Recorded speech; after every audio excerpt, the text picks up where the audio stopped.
Fala pessoal, tudo bem com vocês? Chega mais, eu sou o Chico Garcia, inscreva-se no canal e vamos junto. O Ramon Dias, para começar, não foi com o seu filho Emiliano, né? Porque a gente tem regras diferentes, né, nas entrevistas da Comebol. Então tava lá o Ramon com o André Carrilho, concedendo a entrevista. O Carrilho foi o jogador escolhido pela Comebol, juntamente do treinador, e ele teve que dar suas explicações. E foi muito bom poder ouvir o Ramon, porque muitas vezes, e eu não tenho nada contra isso, mas é difícil, porque às vezes você pergunta ao Ramon, quem responde é o Emiliano. E aí você não sabe muitas vezes quem que está respondendo, o Emiliano traduz alguma coisa para o Ramon, muitas vezes, aí o Ramon responde uma pergunta, daqui a pouco o Emiliano se atravessa e a gente não sabe quem comanda o Corinthians. Eu sei que não é nenhum tipo de preconceito, tá? Juro para vocês. Mas confunde porque a gente não sabe qual é a ideia, de quem é a ideia, e afinal de contas o Ramon Dias é o técnico do Corinthians. É ele quem tem o estofo, a experiência, é ele quem assina a súmula. Então o Ramon Dias é o técnico. Eu quero ouvir mais vezes o técnico do Corinthians e eu vou dizer um negócio para você. Apesar de todos os problemas que a gente tem visto no comando do Corinthians, com um vídeo pós-jogo aí que eu já fiz, analisando todos os erros, mais alguns do Ramon Dias comandando o time, fazendo leituras equivocadas durante o jogo. Apesar de tudo isso, eu gostei da maneira como ele se expressou nessa entrevista. Apesar dele demonstrar nervosismo e estar pressionado pela maneira reativa como ele se prontificou, se manifestou, ele reagiu. Ele reagiu. E quando ele reage, a gente percebe que, opa, tem sangue correndo ali. Tem sangue correndo ali para que ele busque uma reação. Por mais redundante que isso possa parecer. O Ramon Dias mostrou que tá raivoso. Isso é bom. Isso é bom. Resta saber o que ele vai fazer com isso. Eu estou analisando aqui a maneira como ele se expressou. Ele foi para o confronto. Ele deu as suas explicações, eu não concordo com todas, mas ele foi para o confronto. Ele revelou algumas coisas que talvez até nem pudessem ter sido reveladas ali. Mas ele falou. Ele falou e, cara, se garantiu. Porque ele dá uma declaração que, assim, para virar meme, é isso aqui. Ele emulou o técnico Tite quando contra o Peñarol disse: nós vamos fazer um gol lá com certeza. Não fez. E o Flamengo foi eliminado. O Ramon quis provar para a imprensa brasileira, até pelo nível das críticas que ele estava recebendo, que ele é um treinador de história, de currículo, e especialmente na Argentina. A Argentina conhece Ramon Dias. Ramon Dias conhece a Argentina. Ele é um técnico campeão da América. Ele é um técnico campeão várias vezes do campeonato argentino, comandando o River Plate, é verdade. Mas os argentinos conhecem Ramon. E o Ramon Dias conhece a Argentina, conhece o futebol argentino e conhece o futebol sul-americano. Ele disse, com todas as suas letras, que nunca perdeu no estádio do Racing. E que não vai ser agora que ele vai perder. Ele matou no peito. Ele matou no peito. Porque, bom, ele não precisa perder para ser eliminado, né? Mas o empate pode levar a decisão para os pênaltis e aí tudo pode acontecer. Mas ele garantiu que não vai perder. Ele falou: eu nunca perdi no estádio do Racing e não é agora que eu vou perder. Cara, assim, isso tá na linha tênue, no limite do caramba, meu técnico me representou. O cara foi lá, bancou e disse vamos, e fez todo mundo acreditar. Até o ponto em que ele não consegue, na prática, confirmar essas palavras e aí vem tudo nas costas dele. Ele trouxe uma pressão para si, isso é fato. Mas ele assumiu a bronca. Ele assumiu a bronca. Eu nunca perdi lá e não vai ser agora que eu vou perder. E olha, o Eu Cilindro, em Avejaneda, ele consegue ser um inferno. O Racing não é tudo isso, tá? A gente viu aí, o Racing jogou talvez uma Copa do Mundo. Mas o Racing não é essa maravilha toda. O Corinthians eliminou um Estudiantes ano passado. Foi ano passado? Não, foi com o Vitor, né? Não, com o Vitor foi o Boca. Foi ano passado. Eu me perco no tempo. Naquele jogo em que o Rollheiser, foi ano passado, fez o que fez, o Cássio fechou o gol, foi um 0-0 e o Corinthians classificou. E o Estudiantes era melhor time, tá? Mas não dá pra contar com isso sempre. O fato é que agora vai precisar, porque empatou o primeiro jogo em casa, vai ter que pelo menos empatar o segundo jogo e os caras vão pra cima lá. Os caras vão querer fazer o resultado e vai ser um caldeirão. Pois bem, o Ramon, além disso, falou outras coisas na entrevista. Obviamente ele foi questionado sobre a substituição ao tirar o Martínez e colocar o Romero. E o argumento dele, a explicação dele, ok, eu posso até aceitar, entender, eu não preciso concordar. Ele disse que ele é um técnico ofensivo, que estava 1-1 e que ele precisava ganhar o jogo, ele precisava ir para cima e que ele faria isso outras vezes. Quando questionado por que ele mudou o sistema ou abandonou o sistema de 3 zagueiros, que muitas vezes deu certo, ele falou que em algum momento isso foi útil, né? Foi necessário.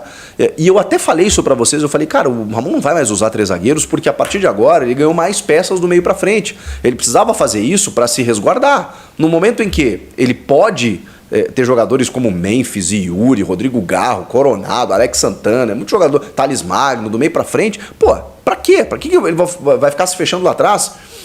O grande erro do Ramon, na minha opinião, é entender que ao tirar o Martínez e colocar o Romero, o time dele ficou ofensivo.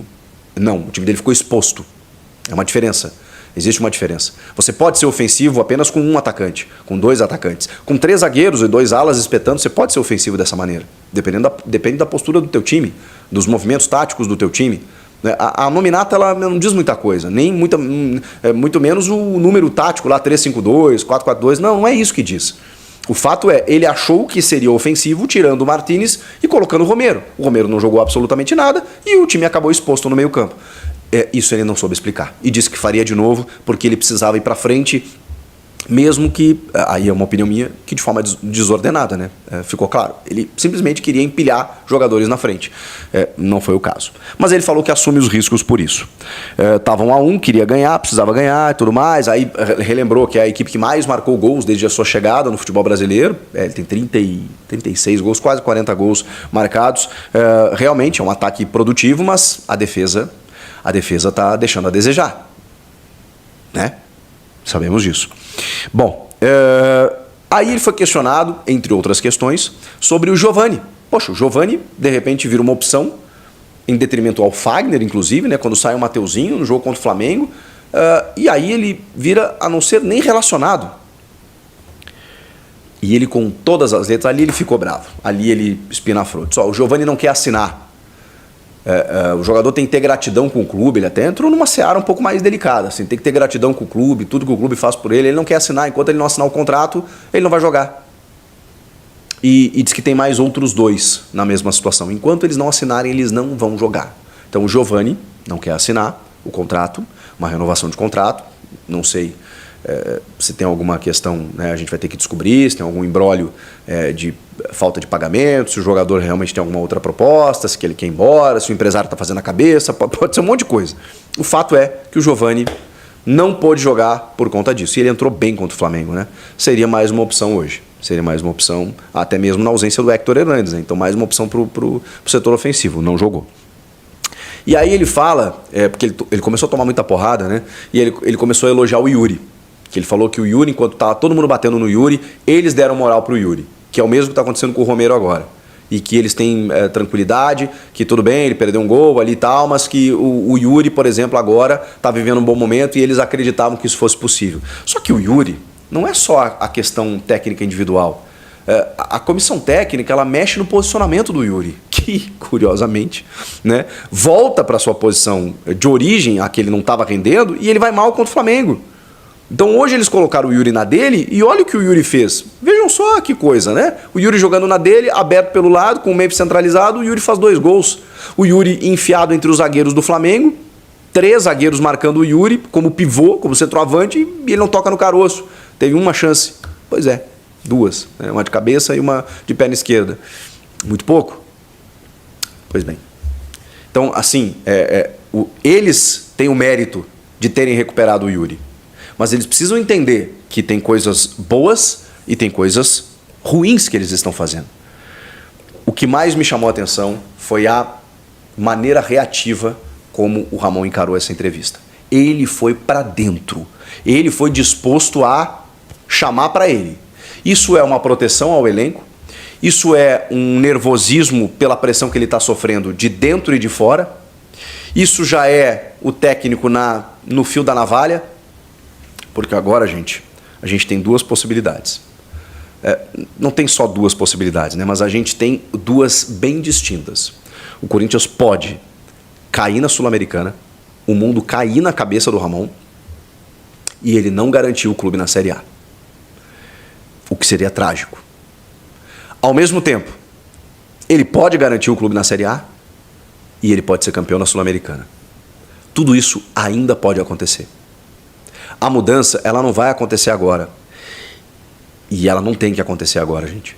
Por mais que seja arriscado, por todos os erros que ele cometeu nos últimos jogos, mudar o comando técnico agora, qual a garantia que você tem de que um novo treinador ele vá conseguir os objetivos? Bom, você não tem também a garantia de que com o Ramon vá, mas, cara, uma ruptura nesse momento eu acho fatal, praticamente fatal. Fatal. Eu lembro do Grêmio rebaixado em 21, do Inter rebaixado em 16, era isso. Era tira o Filipão, vem o Wagner Mancini, faltando 10 rodadas, batendo na mesa, não vamos cair, nunca dá certo. O Lisca treinando o Inter em 3 jogos finais, o Falcão em 5 jogos, o Celso Rotti, sabe? Um desespero, aí pega o Lisca em 3, o Zé Ricardo, sabe? Não. Cara, não funciona. O Zé Ricardo, acho que foi quando ele tá na... o Zé Ricardo foi em outro momento. Ele pega 11 jogos finais só para terminar o ano. Mas o Lisca pega em 3 jogos finais ali de 2016, não consegue recuperar, o Inter rebaixado. Não funciona. Ali, quando troca o técnico ali na reta final, o elenco recebe do tipo, caramba, soltaram a nossa mão, desistiram da gente.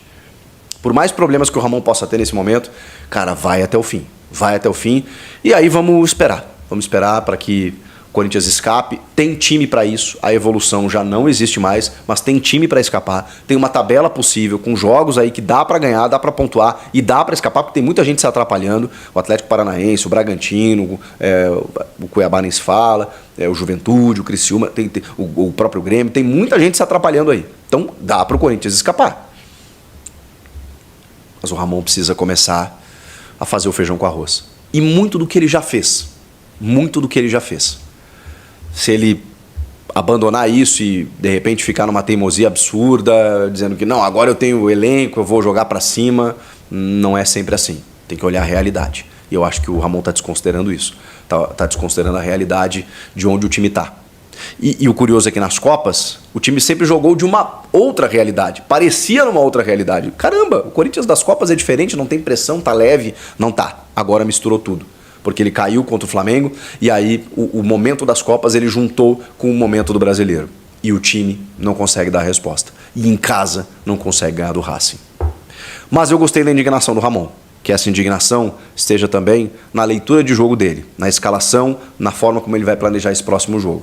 Tem ganhado o Cuiabá primeiro e depois vai ter que fazer uma guerra com o Racing lá, e se ele diz que nunca perdeu lá, a gente vai acompanhar. Fala, fiel, muito bom dia, saudações corintianas, meus amigos, seja muito bem-vindo ao nosso canal Eletro Corinthians Oficial, que você fica sabendo de tudo que acontece nos bastidores do Coringão. Então é por isso que a gente pede para você deixar o seu like, se inscrever no canal e ativar as notificações. Que a gente posta vídeos aqui diariamente falando das melhores notícias, bastidores, treinamentos, tudo que acontece dentro do nosso Coringão, beleza? Meus amigos, o Coringão empatou ontem 2-2 contra o Racing aí, 2 golaços do Yuri Alberto. O Yuri Alberto jogou muita bola ontem, tá? O time do Corinthians foi um time mais equilibrado, né? Como de praxe aí do sistema defensivo do Corinthians. O sistema defensivo mais uma vez não funcionou. Não funciona. O Félix Torres, a gente pensou que ele seria um jogador, mas ele um jogador totalmente diferente, não vinga, não tá. Então, o Corinthians precisa de mais reforço para zaga. Gustavo Henrique também não é um zagueiro, não que seja péssimo nos jogadores, né? Mas para vestir a camisa do Corinthians não dá, tem que ser jogador melhor, tá? Então especulando aí o Davi Luiz, pelo amor de Deus, Davi Luiz não, né? Já tá velho e ganha muito bem ele. Então não precisa de Davi Luiz, o Corinthians precisa de jogador mais novo, que tenha velocidade, cabeceio bom, zagueiro alto, assim como lateral direito e lateral esquerdo. Tá aí, na minha opinião, o Corinthians não ganha lá dentro do Racing, não, tá? Eu sou corintiano, já que a gente precisa do Corinthians, mas é bem difícil ganhar lá dentro. Pode acontecer, eu torço, eu quero que isso aconteça, sim, mas é bem difícil. Tá? Um forte abraço, até o próximo vídeo, vai Corinthians.